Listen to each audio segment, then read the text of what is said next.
നമുക്കിന്ന് ആവോലി മീൻ കറി റെഡിയാക്കാം. ആദ്യം തന്നെ നമുക്ക് വേണ്ടത് അരിഞ്ഞു വെച്ച മീൻ, മുളക് പൊടി ആവശ്യത്തിന്, മല്ലിപ്പൊടി, മഞ്ഞൾപ്പൊടി, ഉപ്പ്, ഒരു ചെറുനാരങ്ങ നീര് ആവശ്യത്തിന്. ഈ മുളക് പൊടി, മല്ലിപ്പൊടി, മഞ്ഞൾപ്പൊടി, ഉപ്പ് ആവശ്യത്തിന് ചെറുനാരങ്ങ നീര് വെച്ച് നമ്മൾ മീൻ തിരുമ്പി വയ്ക്കുക. അരമണിക്കൂർ നേരത്തേക്ക് തിരുമ്പി വയ്ക്കണം. നാളികേരപ്പാൽ 2-ാം പാലും 1-ാം പാലും വേണം. ആവശ്യത്തിന് വെളിച്ചെണ്ണ, ഇഞ്ചി, പച്ചമുളക്, വെളുത്തുള്ളി, കൊടപ്പുളി, തക്കാളി ആവശ്യത്തിന് നമുക്ക് എടുക്കാം. പിന്നെ ഉപ്പ് ആവശ്യത്തിന് ഇടുക.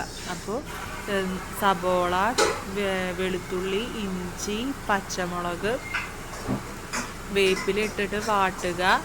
വാട്ടിയതിന് ശേഷം നമുക്ക് പിഴിഞ്ഞ് വെച്ചിരിക്കുന്ന 2-ാം പാൽ ഒഴിച്ചു ചേർക്കാം. 2-ാം പാൽ ഒഴിച്ചതിന് ശേഷം 2-ാം പാൽ നന്നായി തിളയ്ക്കണം.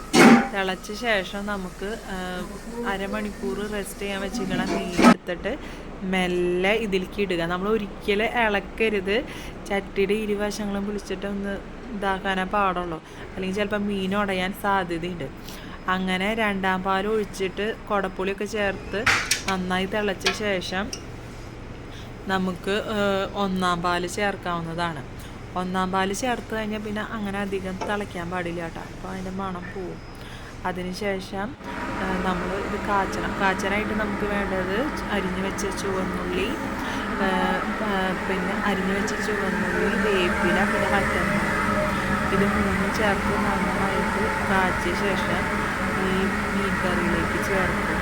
നല്ല സ്വാദായിരിക്കും. സൂപ്പർ ഡെലീഷ്യസ് മീൻ കറി ആയിരിക്കും. നിങ്ങളെല്ലാവരും വീട്ടിൽ ട്രൈ ചെയ്യണം.